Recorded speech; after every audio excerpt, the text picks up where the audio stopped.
Assalamualaikum warahmatullahi wabarakatuh. Perkenalkan, saya Susanti Yulianti MPD, guru SMP Negeri 16 Cimahi, calon guru penggerak angkatan 7. Kali ini akan memaparkan aksi nyata modul 1.4 mengenai disiplin positif. Berikut adalah rancangan aksi nyata penerapan disiplin positif di kelas yang saya lakukan. Mulai dari meminta izin kepala sekolah untuk menerapkan disiplin positif tersebut, kemudian membuat kesepakatan kelas dan keyakinan kelas, mengkomunikasikan tentang disiplin positif kepada seluruh warga sekolah, mendokumentasikan, serta merefleksikan.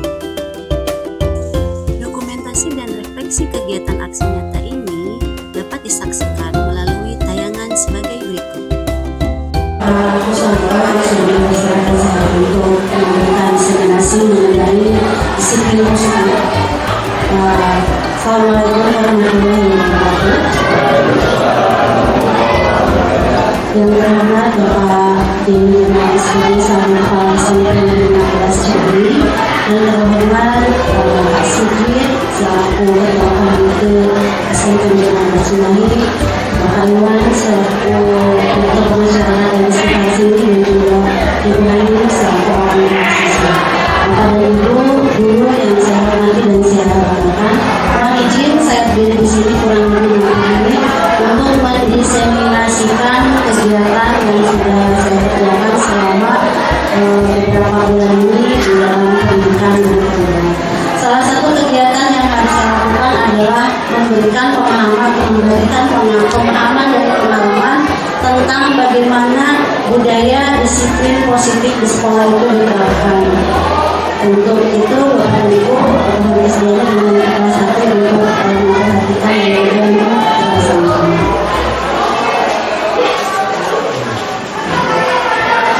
Bapak dan Ibu, pada hari ini tujuan kita berada di sini yang pertama adalah saya ingin berbagi tentang pemahaman mengenai implementasi disiplin positif di kelas.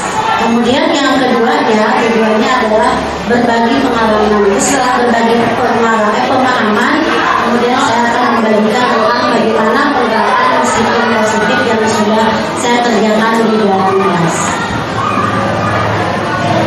Bapak dan Ibu, mohon izin untuk kesepakatan kelas pada hari ini. Apakah disepakati untuk kegiatan kita 1 jam ke depan itu yang pertama HP silent, boleh sepakat Ibu dan Bapak? Yang kedua nanti aktif berinteraksi Bapak dan Ibu ya. Kemudian yang ketiga saling menghargai dalam artian ya sepakat Bapak dan Ibu? Ya. Jadi kalau sepakat kita lanjut. Yang berikutnya adalah kita coba yang bikin dulu karena dari tadi saya perhatikan Bapak dan Ibu pada penuh senyum gitu ya. Nah sekarang kita coba untuk berinteraksi sesuai dengan kesepakatan tadi. Harus sepakat hari ini akan berinteraksi. Maka dari itu hari ini kita akan coba untuk berinteraksi dengan temannya. Temannya boleh berpasangan dulu, maka silakan. Berpasangan dulu.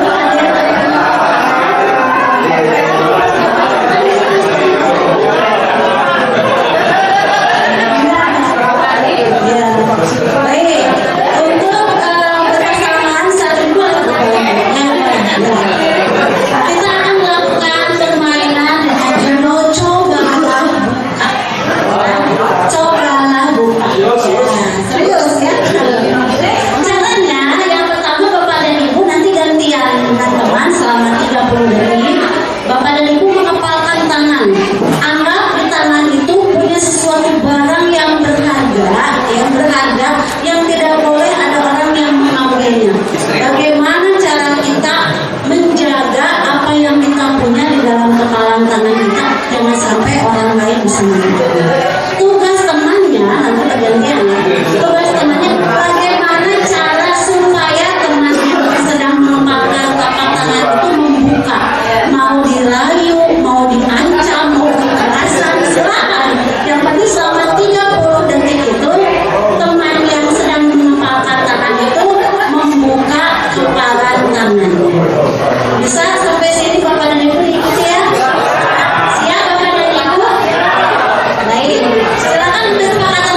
tua.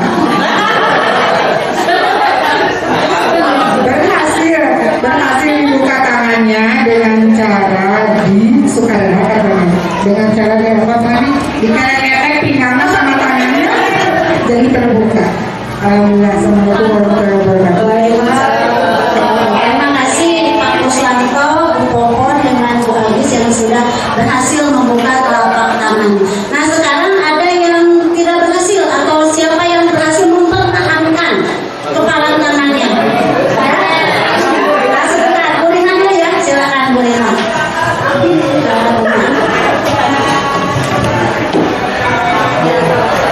Alhamdulillah saya bisa mempertahankan kepala tangan walaupun Bu Yani dibantu Bu Mai sudah mengumpan saya dengan 10.000 awis 40.000 karena membeli mengintanya biasa. Terima kasih Ibu. Jadi tidak ada yang berhasil ya membuka kepala tangan Ibu ya. Pak Gun Berhasil dibuka. tidak berhasil, tidak berhasil mempertahankan. Dan berhasil mempertahankan Bapak Ibu kita dengarkan Mas Sugeng berhasil mempertahankan itu tidak Terima membuka. kasih, saya berhasil mempertahankan kepala tangan saya walaupun sudah dirayu dikasih 10.000 disuruh menandatangan daftar hadir diajak cas tapi tetap kepala tangan saya pertahankan karena tidak mengerti apa tujuannya.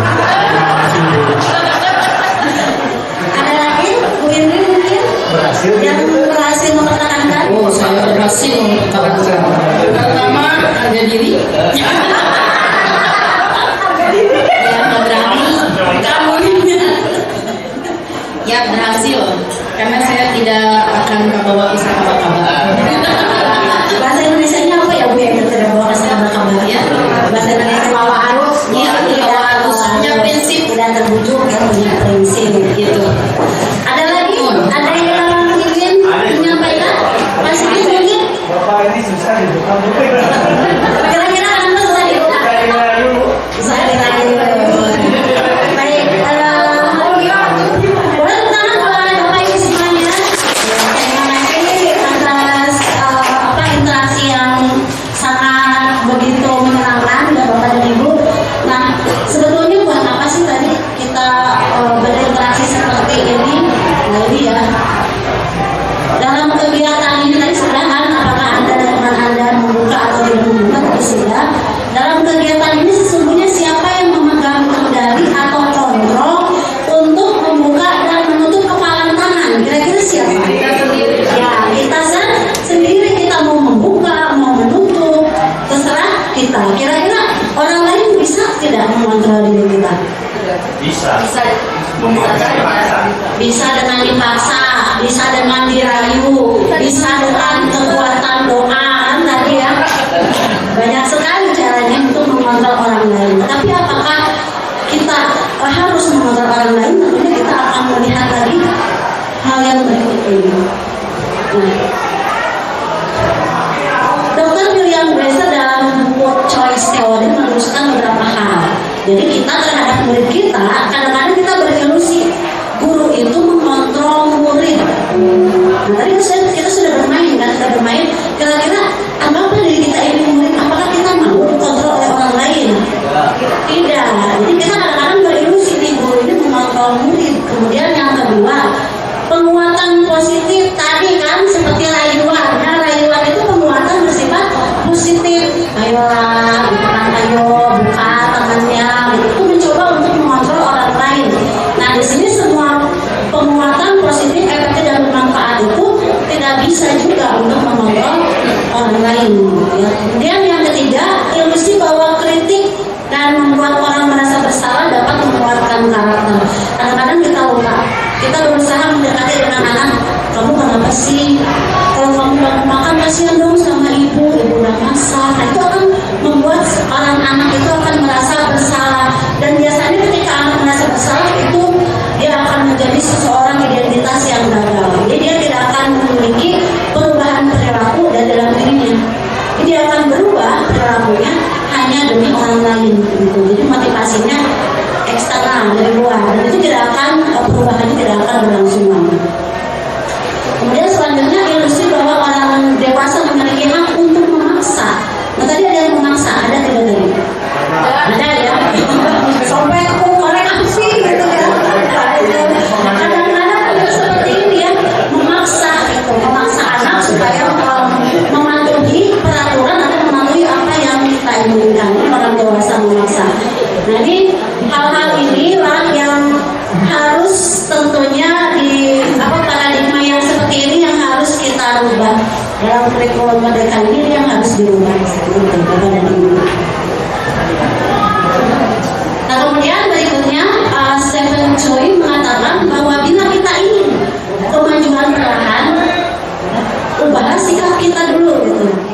sikap dan perilaku kita. Ketika kita ingin anak-anak berubah, tentunya kita dulu yang berubah. Cara kita menyadarkan anak tidak bisa melalui makian, tidak bisa melalui hukuman, tapi berdialog. Karena kita ini kan menurut Hajar Dewantara bahwa kita itu harus mendidik anak itu sesuai dengan kondisinya, kodrat zamannya, sesuai dengan kodrat lingkungannya. Zaman sekarang bagaimana sih anak-anak? Bisa nggak anak-anak kita paksa? Bisa nggak anak-anak kita ancam? Mungkin bisa, tetapi perubahannya tidak akan lama. Perubahannya hanya sebentar, mungkin karena takut, mungkin karena kasihan sama orang tua, seperti itu. Jadi tidak ada perubahan yang dari dalamnya. Kemudian bagaimana Anda berpikir tentang manusia, itulah yang harus kita rubah. Selama ini kita akan menggunakan stimulus respon, ya. Nah sekarang kita rubah menjadi teori kontrol. Apa sih perubahannya? Kita lihat di sini. Yang pertama, kita mencoba mengubah orang agar berpandangan sama dengan kita. Nah ini harus dirubah. Jadi setiap orang itu nggak bisa sama pandangannya, itu pastilah berbeda-beda. Dan kita harus saling menghormati perbedaan pandangan itu. Kemudian yang kedua, perilaku buruk itu dilihat sebagai suatu kesalahan. Selama ini kan dibilang sama perilakunya begini, sudah jangan buruk, dilabelin anak ini nakal, anak ini apa. Padahal setiap perilaku itu punya tujuan. Kita tanya kan, kenapa sih kamu melakukan hal ini? Saya kemarin mengajar di kelas 8 tentang kebutuhan, di kelas 7 tentang kebutuhan. Ternyata anak itu banyak yang mengatakan skala prioritas saya adalah kebutuhan akan kasih sayang. Nah, padahal pelajaran ekonomi itu bukan akan barang sebetulnya, ya, tetapi banyak jawaban anak itu adalah kebutuhan akan kasih sayang, prioritas utama mereka. Nanti, nah di sini juga semua perilaku memiliki tujuan. Kemudian kita tanya ketika anak itu berperilaku buruk, kita tanya apa sih tujuannya melakukan itu. Jangan langsung kita judge, kamu mah salah, kamu nggak boleh begitu, hukumannya begini. Tapi ditanya dulu apa tujuan kamu melakukan. Kemudian berikutnya, orang lain bisa mengontrol saya. Nah tadi sudah kita main sama-sama. Ternyata nggak ada yang bisa mengontrol orang lain. Yang bisa mengontrol diri kita adalah kita sendiri. Gitu. Selanjutnya, pemaksaan ada pada bujukan yang gagal. Jadi pemaksaan itu setelah bujukan gagal itu dipaksa gitu. Kemudian yang terakhir ada model berpikir menang dan kalah. Sekarang ini tidak berpikir begitu, tapi berpikirnya adalah menang dan menang atau win-win solution. Itu paradigma yang harus dirubah dalam kegiatan pembelajaran kita dan menghadapi anak dan menerapkan disiplin positif di sekolah. Nah kemudian disiplin positif itu apa sih sebenarnya?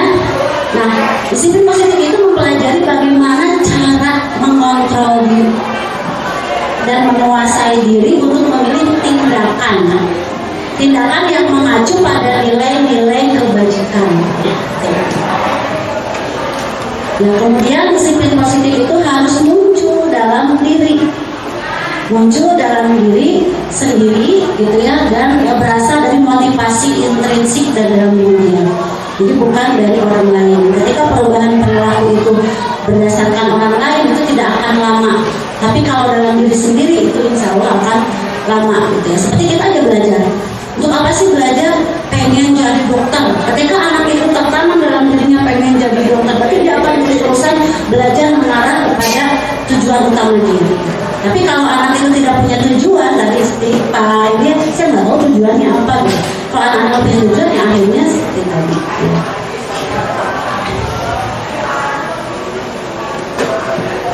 Nah kemudian tadi kita bicara masalah perilaku intrinsik. Ada 3 motivasi perilaku manusia di sini yang dinyatakan oleh Diana Dawson dalam buku Structuring School Disciplines.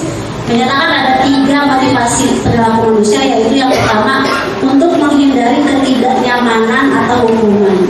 Kadang anak-anak di sekolah dalam kelas baju rapi dimasukkan ke dalam, rambut disisir rapi. Coba dilihat pulang sekolah, apa yang dilakukan anak-anak? Tiba-tiba bajunya pada keluar, rambut acak-acakan, gitu ya. Kemudian di sekolah mah ada tidak merokok, gitu. Coba kita lihat keluar. Kadang-kadang kita menemukan anak-anak yang demikian. Kenapa sih mereka begitu? Karena ini. Jadi mereka melakukan kedisiplinan di sekolah hanya untuk menghindari ketidaknyamanan atau hukuman.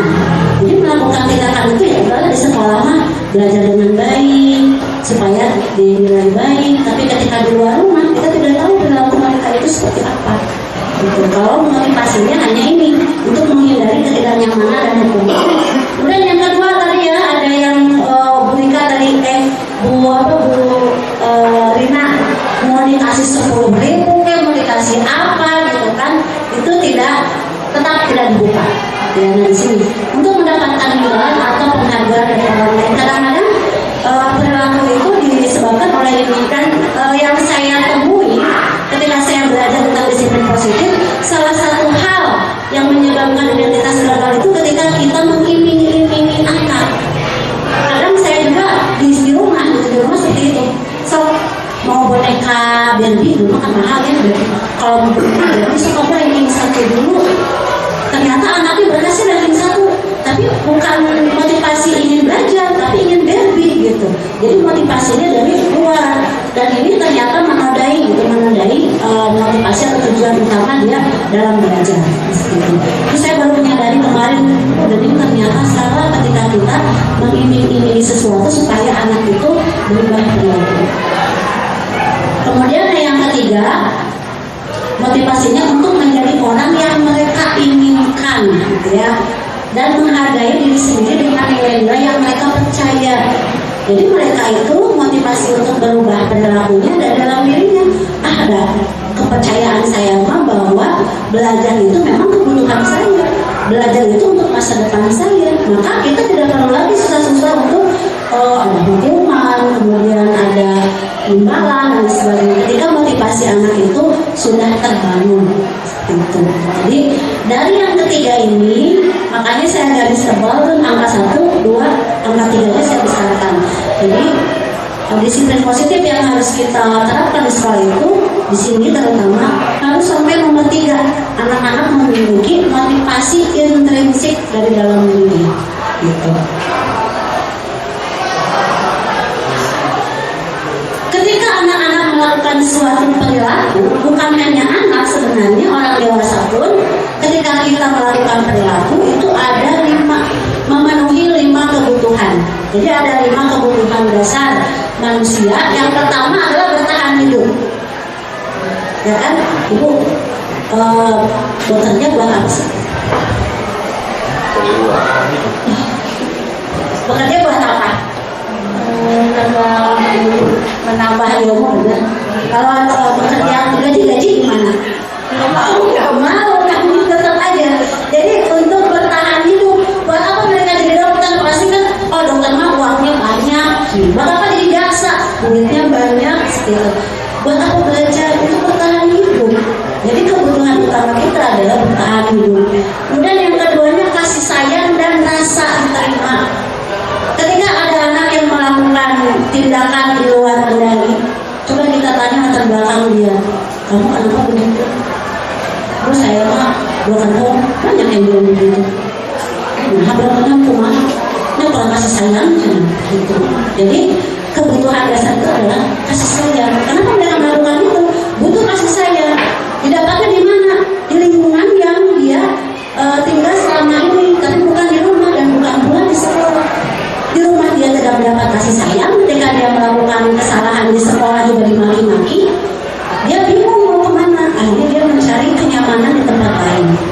Akhirnya inilah perilaku-perilaku yang tidak kita inginkan. Kemudian berikutnya adalah kebebasan. Anak-anaknya pengen bebas, kemudian pengen kesenangan, makanya mereka senang bermain, gitu ya. Pengen senang, pengen bebas. Itu seperti itu, makanya mereka yang paling suka jam pelajaran yang paling kalian sukai apa? Jam kos. Jam kos kalau kenapa? Karena bebas, bisa bermain dan lain sebagainya ini. Dan yang terakhir adalah penguasaan. Coba kadang-kadang, kenapa sih kamu melakukan pembulian terhadap si A? Ya ini menguasai orang itu. Ini menguasai dia, penguasaan. Ini adalah kebutuhan dasar manusia. Ketika kebutuhan dasar ini sudah terpenuhi, maka mereka tidak akan melakukan lagi hal-hal yang tidak kita inginkan. Seperti itu.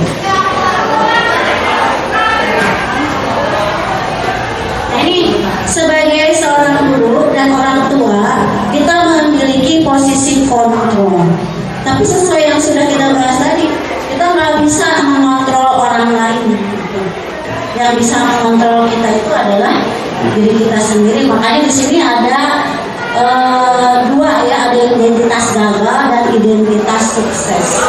Bagaimana posisi kita memposisikan diri supaya anak itu memiliki identitas yang sukses. Posisi kontrol itu ada 5. Yang pertama adalah sebagai penghukum. Nah, ini guru atau orang tua penghukum. Anak terlambat pulang ke rumah jam 9 malam baru pulang. Kamu kenapa? Datang mencoba kamu pulang sebagainya. Udah besok uang jajan dikurangi atau besoknya nggak boleh keluar rumah selama seminggu, langsung dihukum. Tanpa ditanyain kenapa pulang malam. Mungkin pulang malam karena dia pakai motor bannya pecah misalnya, atau karena harus kerja kelompok dulu besoknya harus ikut doan, ya, seperti itu. Penghukum contohnya adalah menghardiknya, memarahi, menunjuk-nunjuk, menghakimi, melabeli, saya tamat, bandel, terima, tidak bisa diperbaiki dan sebagainya. Itu penghukum. Yang kedua, pembuat orang merasa bersalah. Ini sama juga membuat identitas gagal pada anak. Saya juga pernah begitu soalnya. Jadi ketika saya tahu saya ternyata memperlakukan seperti itu kurang baik untuk anak-anak, saya pernah begitu. Kenapa sih kamu begitu? Gak kasihan apa sama mama? Gak kasihan apa sama ibu? Udah persiapkan ini kamu gak mau makan. Nah itu anak-anak itu pasti akan makan, tapi bukan untuk dirinya, tapi akan melakukan itu untuk orang lain. Dan ketika anak itu dibuat merasa bersalah, identitas dia akan gagal.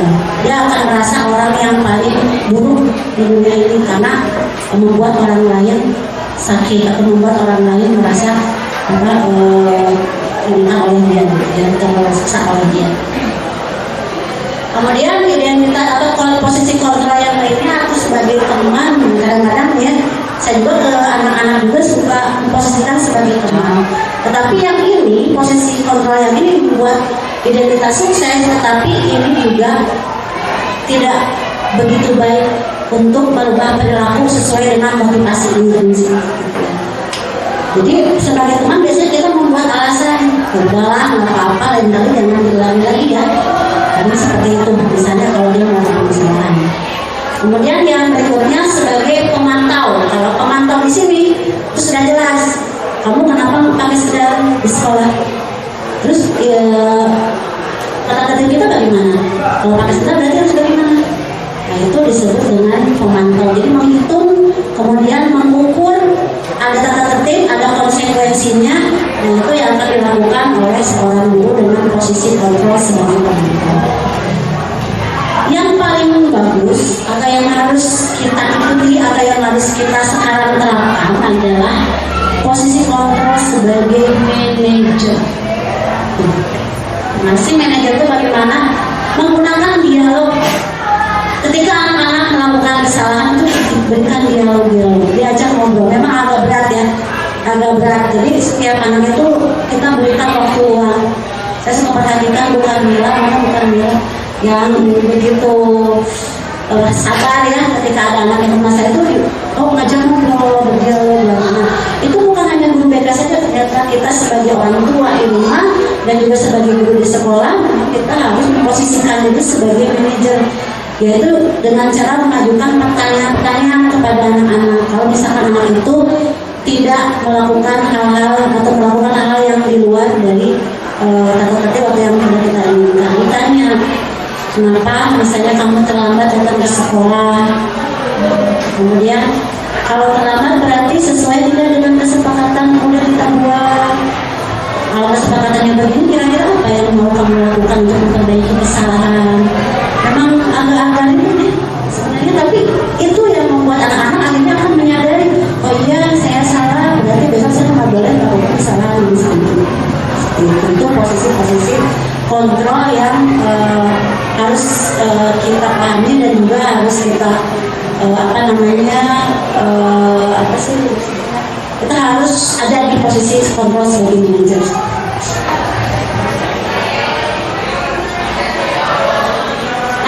Kemudian apa yang harus kita lakukan di dalam kelas? Pertama adalah kita membuat keyakinan kelas. Untuk menerapkan disiplin positif di dalam kelas, yang pertama kita menerapkan dulu membuat keyakinan kelas. Keyakinan kelas ini adalah nilai kebajikan yang disepakati bersama dan bukan datang hanya dari guru saja, tetapi datangnya dari anak. Maka prosedur pembentukan keyakinan kelas itu dimulai dengan mempersilahkan murid untuk curang pendapat.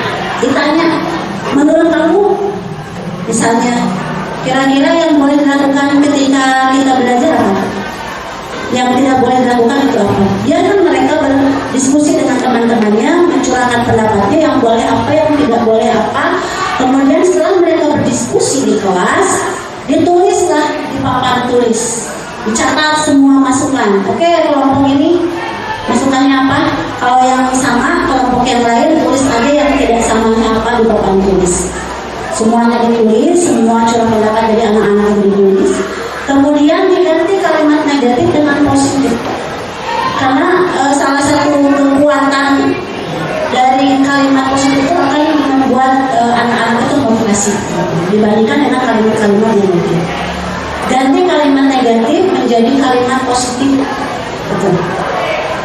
Misalnya, tidak boleh berisik di kelas.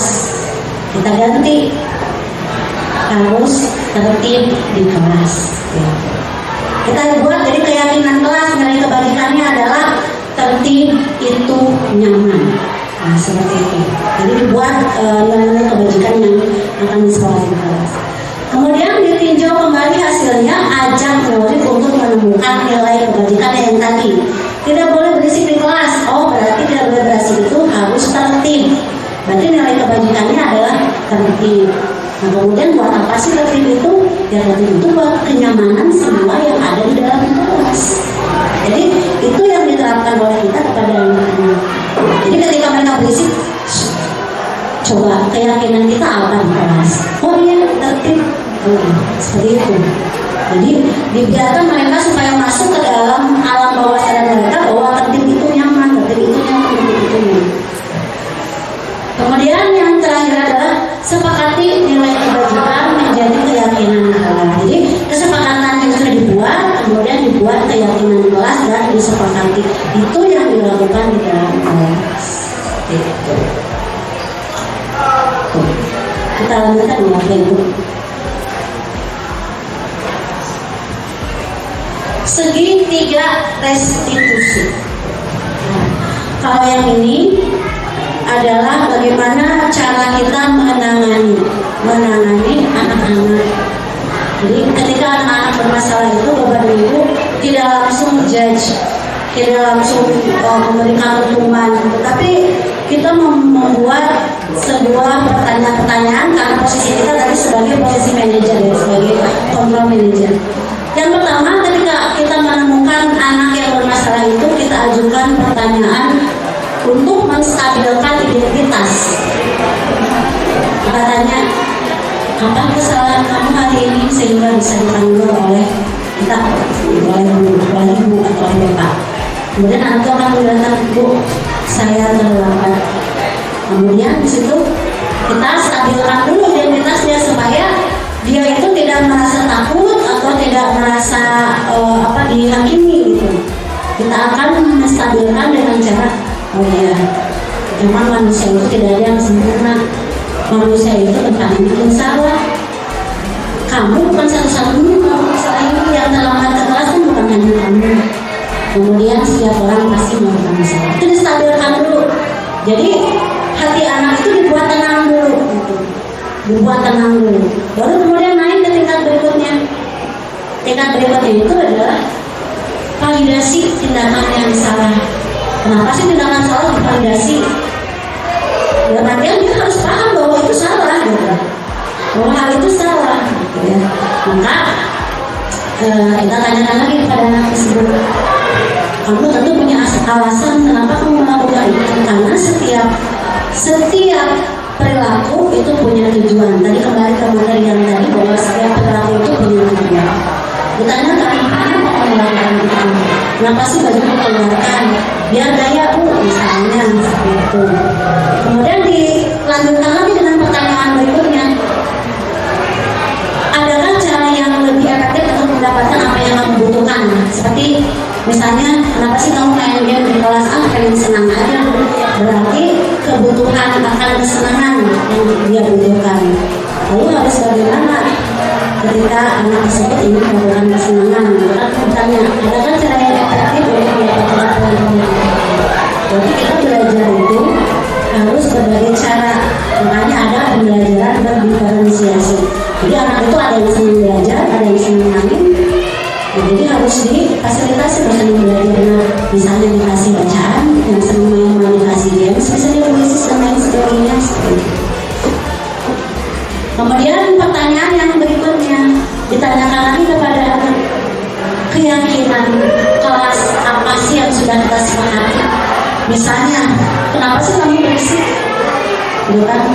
Ya bu, saya kan butuh ini. Saya menanyakan pada teman ini gimana sih harus mengerjakannya seperti apa? Misalnya.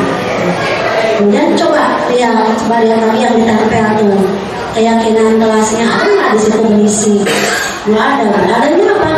Tertib. Oh iya. Karena kalau berisik tertib tidak. Berarti kalau itu harus bagaimana?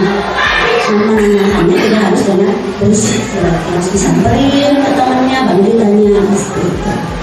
Kemudian kamu ingin menjadi orang seperti apa? Ini yang penting kita tanyakan kembali kepada anak-anak itu mau jadi apa mereka itu. Jadi ini cara menangani ketika ada anak-anak yang melanggar atau misalnya anak-anak yang melakukan perilaku yang tidak kita inginkan. Disebut dengan segitiga restitusi. Segitiga restitusi itu memiliki 3 langkah. Yang pertama menstabilkan identitas, kemudian yang kedua memvalidasi perilaku yang salah, kemudian yang ketiga adalah menanyakan keyakinan. Sebenarnya segitiga restitusi. Jadi sekarang ini untuk menangani anak itu tidak harus menghukum, tidak harus ini, tapi dengan cara dialog, berdialog atau tanya jawab. Ini adalah pengalaman berbagi. Kalau tadi berbagi pemahaman, yaitu disiplin positif yang saya pahami, sudah saya jelaskan ini tadi. Nah sekarang yang tujuan yang kedua adalah berbagi pengalaman. Nah ini pengalaman saya ketika membuat kesepakatan dan keyakinan di dalam kelas. Jadi yang pertama, ini mereka diminta untuk curah pendapat. Apa yang boleh, apa yang tidak boleh dilakukan ketika kegiatan pembelajaran. Ini khusus untuk kegiatan pembelajaran IPS. Kemudian setelah itu masing-masing kelompok menuliskan di papan tulis apa yang sudah mereka sepakati di dalam diskusi kelompok. Kemudian ditulis di papan tulis, semuanya dituliskan. Kemudian nanti diganti kalimat yang negatifnya menjadi kalimat positif. Kemudian dirangkum sama kita dengan guru, dengan anak-anak dirangkum. Kira-kira tidak boleh berisik, kemudian jangan ngobrol, jangan keluar bangku, kita rangkum jadi satu, ya udah harus tertib. Jadi tidak harus banyak seperti ini, dirangkum menjadi beberapa poin saja.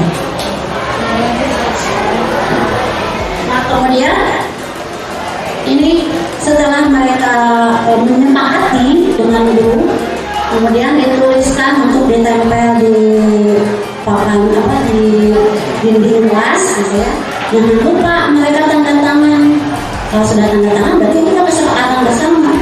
Jadi kalau mereka melanggar, itu siapa yang menulis di sana? Itu siapa yang mengajukan misalnya harus tertulis? Kan bukan ibu, tapi kita. Jadi kita. Jadi anak itu merasa, jadi itu tadi ada perasaan diterima, gitu ya. Diterima, diberi kasih sayang, didengar. Nah sekarang ini butuh didengar. Jadi kita coba untuk seperti itu di dalam kelas. Setelah ini kemudian ditandatangan. Kalau saya ditambah dengan foto, apa pikir? Saya tambah dengan foto. Bawa foto selfie lah yang cantik, yang ganteng. Kemudian ditambahin foto. Ada yang tidak, nggak mau, ya udah tanda tangan aja. Tanda tangan nama, kemudian dikasih plastik biar tidak basah. ditempel di dinding kelas. Itu salah satu contoh pengalaman penerapan disiplin positif juga. Kemudian selanjutnya yang ini adalah contoh penerapan segitiga restitusi. Tapi ini bentuknya video, harus ini, iya.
Bentar ya, ini soalnya kalau kedengeran nggak, ini dialognya nggak kedengeran berarti.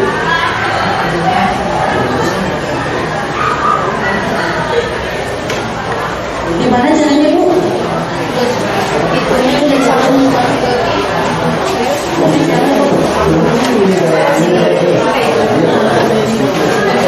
Udah di mana?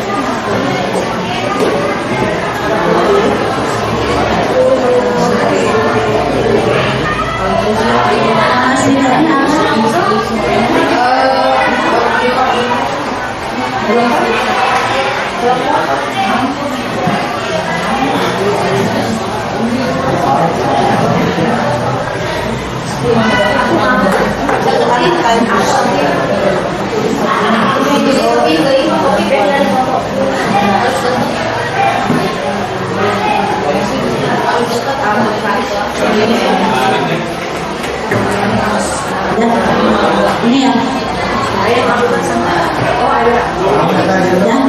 belum dia. Sebenarnya ya Bapak Ibu, mudah-mudahan hubungannya sekarang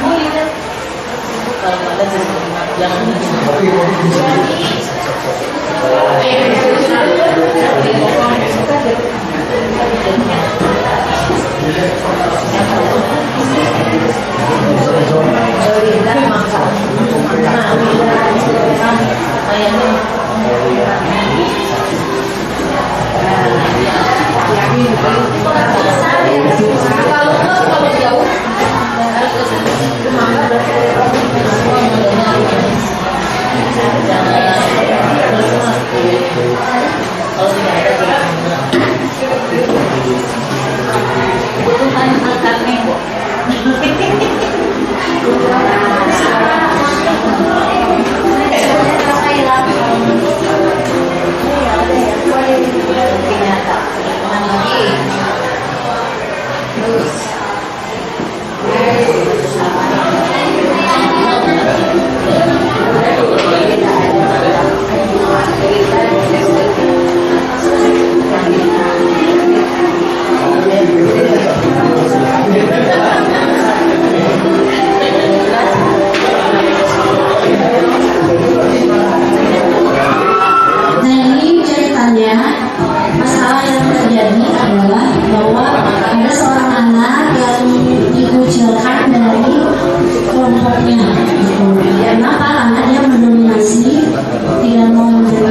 tidak kenapa dia dipanggil oleh guru. Kemudian dia sudah menyadari, biasanya anak punya kesalahan itu suka menyadari, oh saya kesalahannya ini loh. Makanya dia mengatakan, ya Bu, saya merasa bahwa saya ini dikucilkan di kelas. Kemudian ditanya lagi, kira-kira mengapa teman-temannya mengucilkan dia? Nah, dia juga menyadari gitu bahwa dia terlalu mendominasi, kemudian tidak mendengarkan pendapat dari teman-temannya.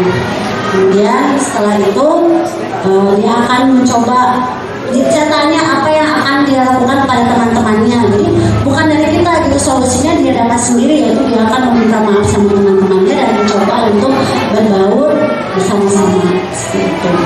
Nah, kemudian masalah yang kedua ini adalah karena saya sering mendapatkan anak-anak di jam siang terutama ke dalam kelas itu menggunakan sendal.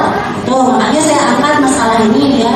Kenapa sih anak-anak tuh pakai sendal? Dan saya juga sering mendengarkan bahwa hujan, sepatu basah itu alasan yang paling utama anak-anak menggunakan sendal di dalam kelas. Maka kemudian saya angkat masalah ini. Kemudian ditanyakan, pertama mengapa dia menggunakan sendal? Alasannya adalah hujan, sepatunya basah. Kemudian ditanyakan lagi, kira-kira sesuai tidak dengan kesepakatan yang sudah disepakati gitu. Kalau tidak, apa yang harus dilakukan? Nah, ini anak sendiri yang mengatakan, udah tuh nanti mah kalau hujan sendalnya saya pakai, tapi di kelas diganti, di dalam kelas pakai sepatu. Kemudian pada waktu hujan pulang sekolah sepatunya dibuka, pulang ke rumah menggunakan sendal lagi. Dan ini adalah solusi-solusi yang diungkapkan oleh anak-anak sendiri ketika kita melakukan segitiga restitusi gitu. Jadi berdialog dengan anak-anak.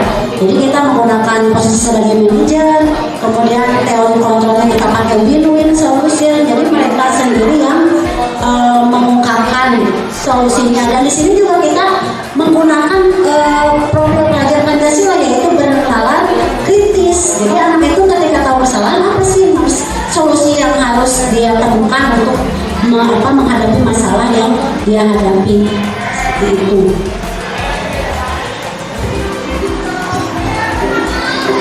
Ada lagi ya. Nah, kesimpulannya bahwa Ki Hajar Dewantara menyatakan di mana ada kemerdekaan, karena kita sudah merdeka belajar ya. Di mana ada kemerdekaan, di situ ada disiplin yang kuat. Tapi apa sih disiplin yang sesungguhnya itu? Yaitu disiplin yang bersifat self-disiplin, disiplin diri, ya disiplin diri. Jadi seseorang yang punya disiplin diri, mereka bisa bertanggung jawab atas apa yang dia kerjakan. Kemudian mereka mendasari tindakan mereka itu berdasarkan nilai-nilai kebajikan yang universal.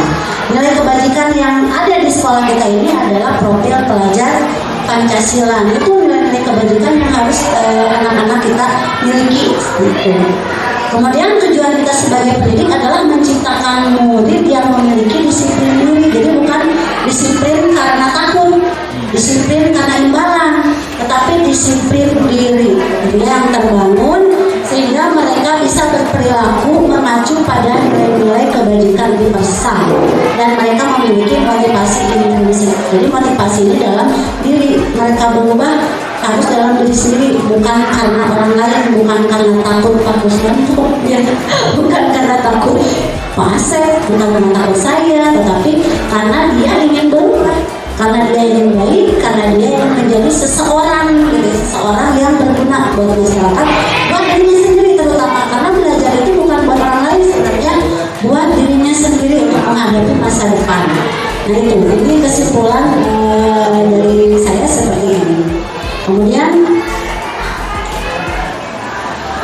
ini, jadi apa yang saya pahami sudah saya bagikan buat Bapak dan Ibu sekalian. Mudah-mudahan apa yang hari ini kita sama-sama diskusikan atau hari ini kita sama-sama bagi itu akan mendapatkan nilai kebajikan baik untuk kita, untuk anak-anak kita, gitu ya. Dan juga yang terpenting kita menjadikan peserta didik yang ada di SMP 16 ini, kemudian mereka punya disiplin diri gitu. Jadi mudah-mudahan ketika kitanya berubah, gitu, karena tadi di awal menyatakan bahwa kalau kita ingin merubah orang lain dan merubah dunia, yang terpenting adalah merubah diri kita dulu. Nah seperti itu ya, jadi sebelum kita mudah-mudahan bisa berubah. Kita ingin merubah anak-anak punya motivasi diri, disiplin yang positif. Nah kita merubah diri kita supaya kita juga memiliki disiplin diri dan juga kontrol diri sebagai manajer, supaya anak-anak itu berubah atas kehendaknya, bukan atas kehendak kita. Karena nggak ada yang bisa mengontrol orang lain kecuali diri sendiri. Itu saja mungkin dari saya. Jika ada yang mau ditanyakan, silakan, karena masih ada waktu selama 20 menit lagi. Karena saya harus diseminasi.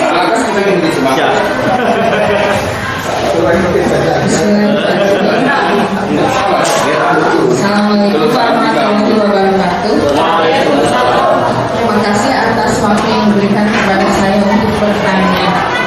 Tadi kan dijelaskan bahwa siswa itu harus membuat kesepakatan kelas.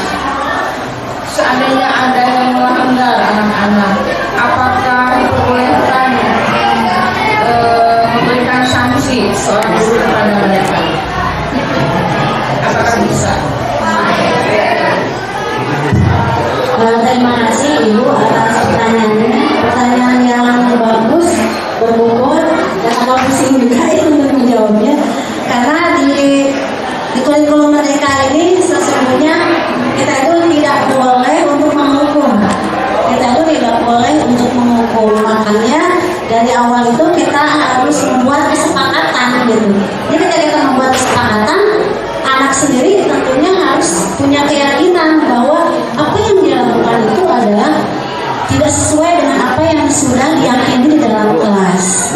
Seperti itu. Jadi sebetulnya yang namanya hukum itu memang tidak diperbolehkan ya, untuk Jadi solusinya apa? Misalnya ada anak yang melanggar, itu solusinya apa?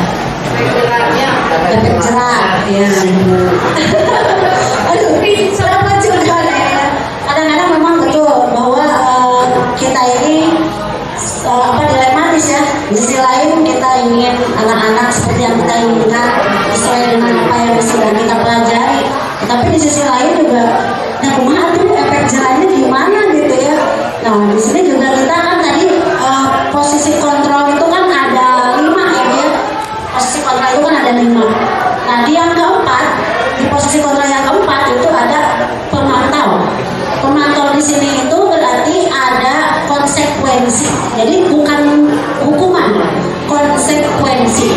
Misalnya kalau dia tidak melakukan ini, konsekuensinya apa? Jadi tidak lagi disebut hukuman atau sanksi, tapi konsekuensi. Konsekuensinya apa sih kalau kamu begini? Kalau kamu seperti ini, konsekuensinya apa?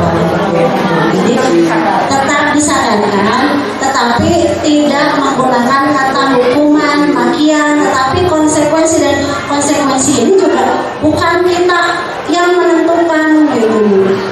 Bukan kita yang menentukan, tapi karena ada kesepakatan kelas kan sudah ada nih kesepakatan kelas, jadi diserahkan lagi kepada mereka. Makanya di contoh yang tadi saya contoh tadi kan, ketika Cinta tahu kesalahan dia adalah dia itu mendominasi di dalam grup, kemudian tidak menghadiri penempatan lain.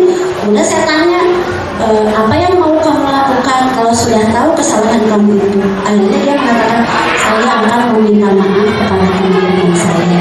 Nah, seperti itu. Jadi biarkan mereka itu mencari solusi sendiri. Gitu. Kalau kesalahan seperti ini, kira-kira kamu harus bagaimana? Seperti itu. Jadi bukan lagi disebut sebagai hukuman ataupun sanksi. Terima kasih Bu Bogor. Mana Bapak dan Ibu yang lain? Mana Pak Hasan? Waalaikumsalam. Kalau di IKM ini, kalau yang saya berikan sanksi kepada anak, apakah bertolak belakang atau tidak? Saya setiap masuk ketika pembelajaran, saya suka melihat dulu yang kelengkapan yang dipakai gitu. Yang tidak lengkap saya sanksi dengan membaca surat Asmaul Husna atau yang lain begini gitu ya. Nah, berikutnya seperti itu, dan saya sudah memberitahukan kepada setuju semuanya bahwa Bapak akan melihat kelengkapan pakaian kalian. Kalau yang tidak lengkap pembelajaran akan sanksi dengan pembacaan juz amma atau asal yang lainnya. Apakah itu bertolak belakang? Tidak ada yang BKM ini seperti yang disebut. Terima kasih. Assalamualaikum warahmatullahi wabarakatuh. Waalaikumsalam.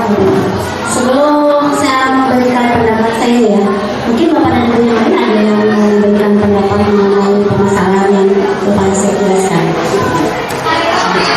Bu Indri, persilakan.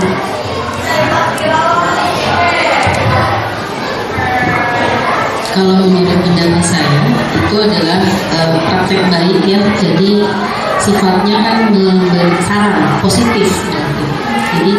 Jadi sesuai ya, bukan berupa hukuman. Menambahkan sedikit Bu, sama halnya dengan ketika masuk, misalnya anak-anak disuruh untuk melihat sekitar ya, sampah.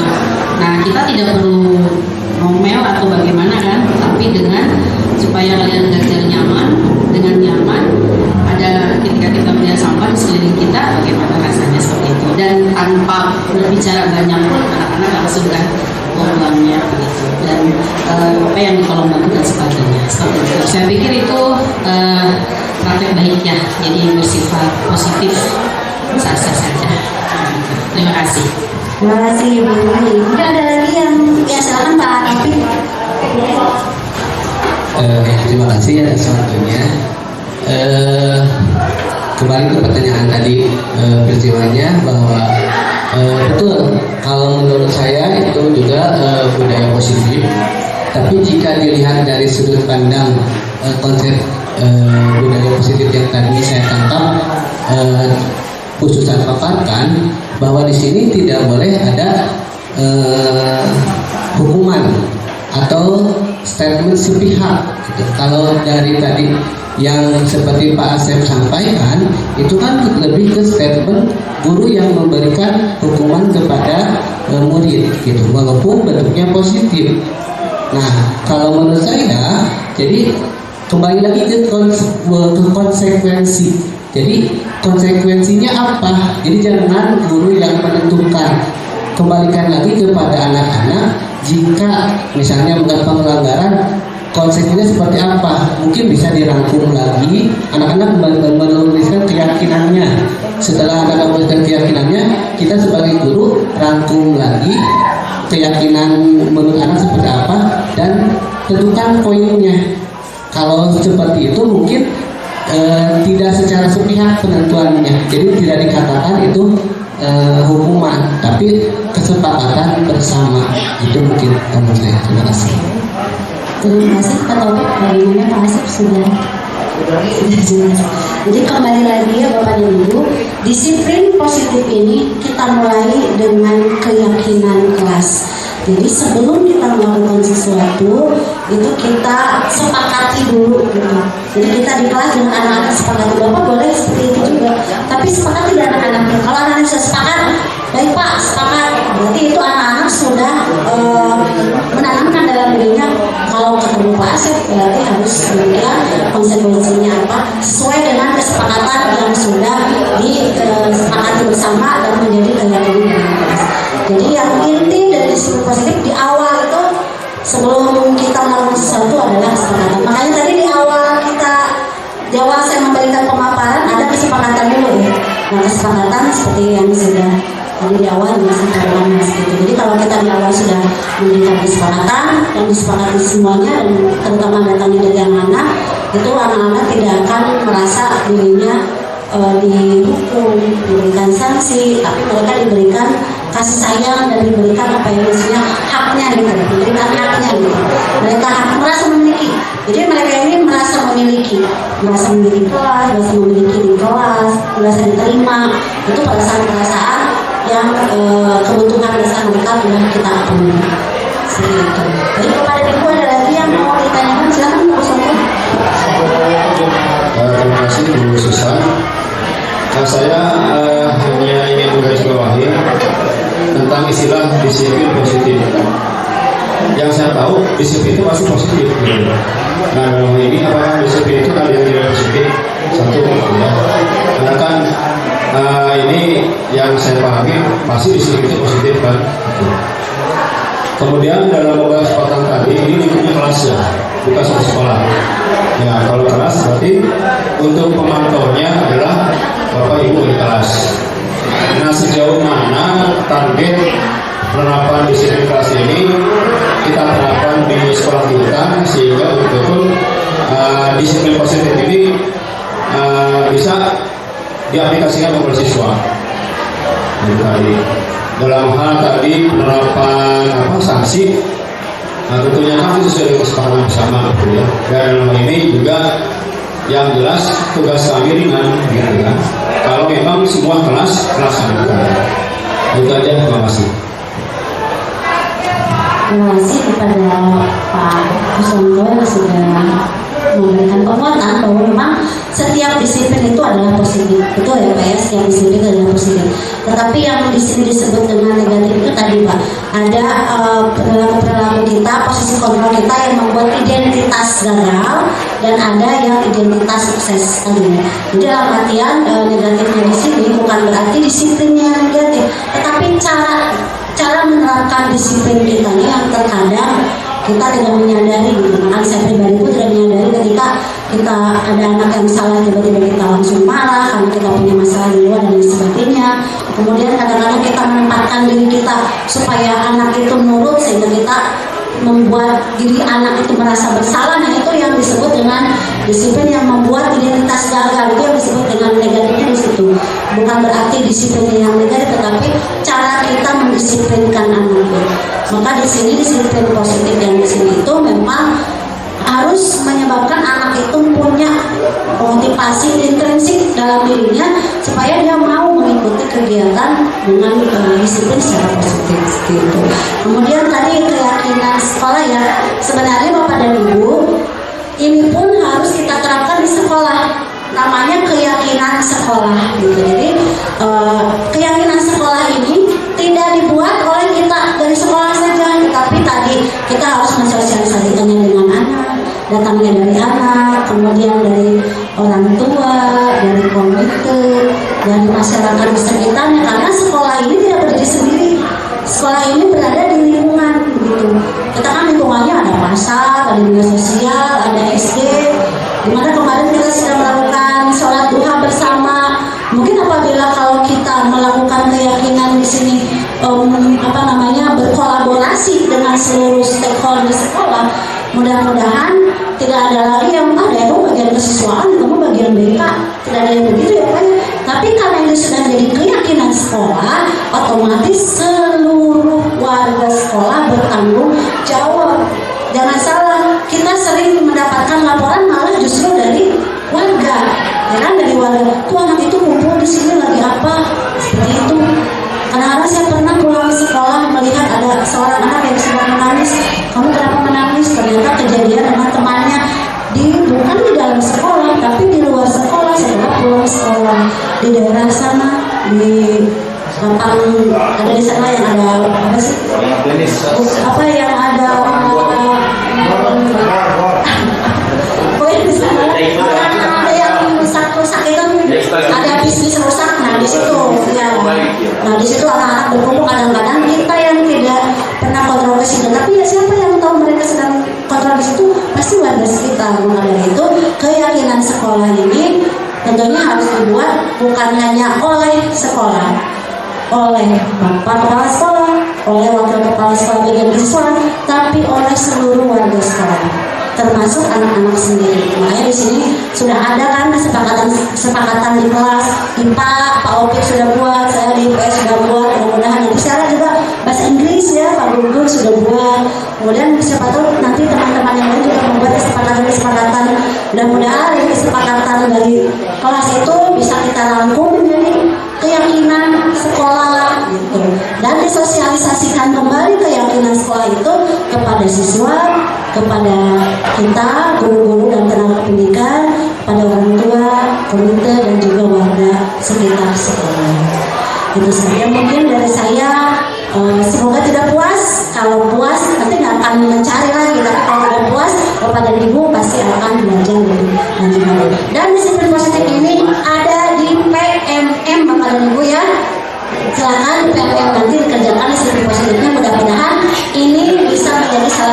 kita untuk kepada Ibu mengisi PLN mengenai disiplin positif. Terima kasih kepada Ibu. Assalamualaikum warahmatullahi wabarakatuh.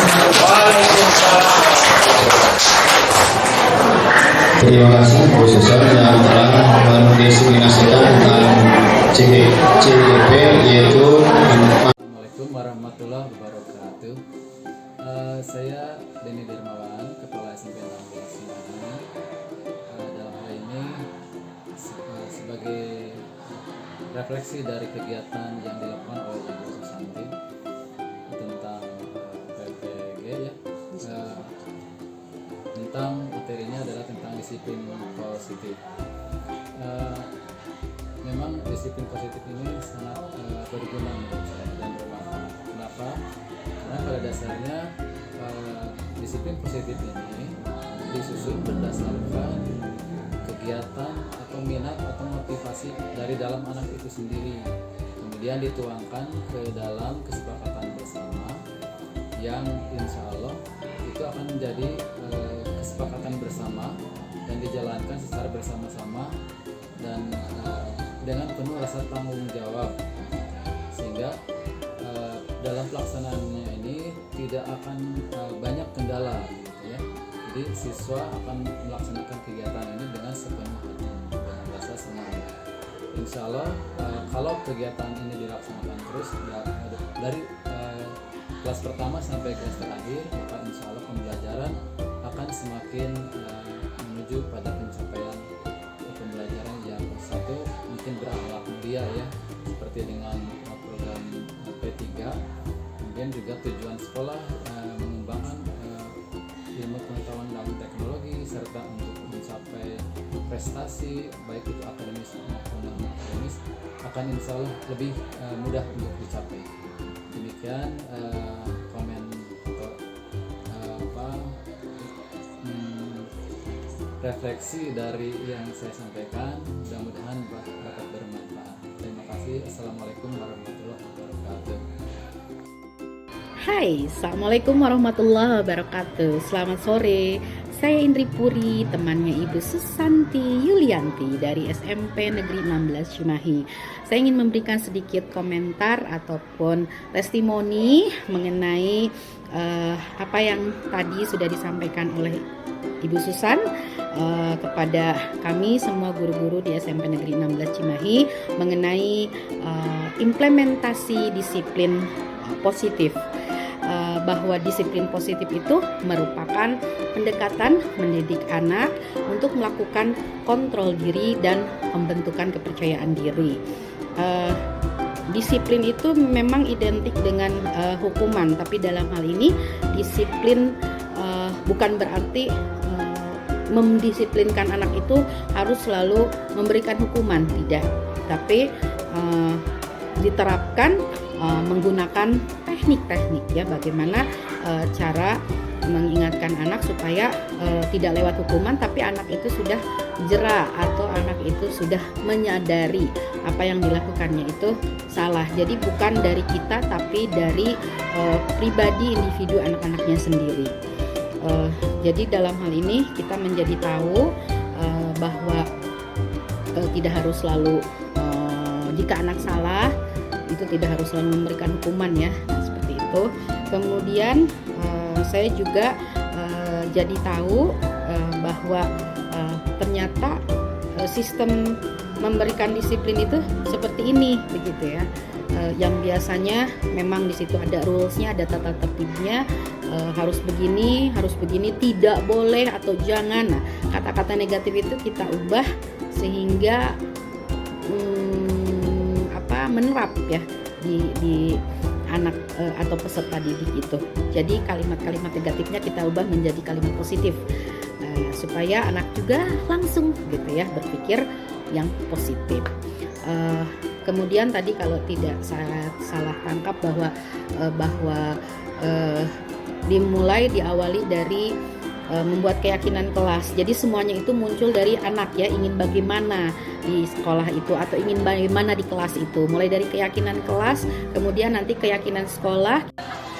Assalamualaikum warahmatullahi wabarakatuh. Perkenalkan, nama saya Aruni dari kelas 7. Setelah ibu guru mengajak kami membuat kesepakatan kelas, saya merasa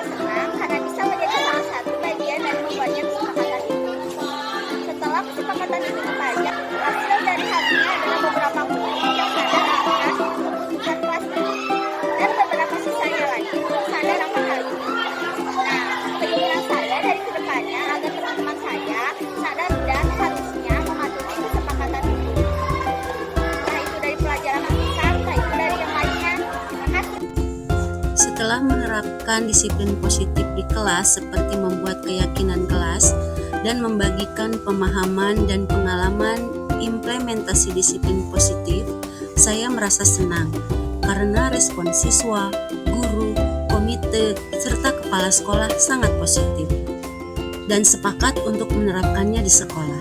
Kedepannya, saya akan bagikan pengalaman ini kepada seluruh orang tua siswa untuk bisa mengikuti kegiatan ini di rumah masing-masing. Demikian aksi nyata modul 1.4 tentang disiplin positif.